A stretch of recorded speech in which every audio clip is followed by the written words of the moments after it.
Provincial Social Welfare and Development Office naghatag og dugang financial assistance alang sa mga biktima sa bagyong Yolanda niadtong Oktubre 22, 2014 dito sa City Hall Lobby. Mokabat sa 41 ka mga beneficiaries ang nakadawat og tag 2,000 pesos matag usa, diin ang pagpili niini gibase sa nakahanay nga listahan gikan sa probinsyal nga kagamhanan. Matud pa ni Liani Garcia, PSWD officer, nga ang maong salapi gikan sa Irish World Concern Ireland nga usa ka NGO diin nagatabang sa mga lugar nga nabiktima sa kalamidad, matang sa sakit ug uban pa. Siya nang hinaot nga ang maong salapi ipalit og dugang materyales nga madapat sa ilang panimalay.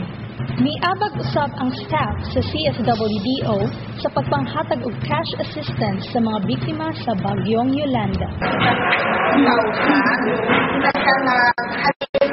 Sa Irish International iya sa mga Ireland dalang mga tao kaya ang sakit sila magkarano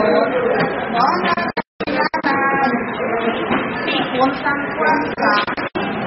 kapag sa inyo no kaya kung nagkapatid sila kapag sa Irlanda pagpapalagay sa inyo kasi hindi na ato o kung mga kinakano hindi ba na siya yung mga balay, lugang, ibakal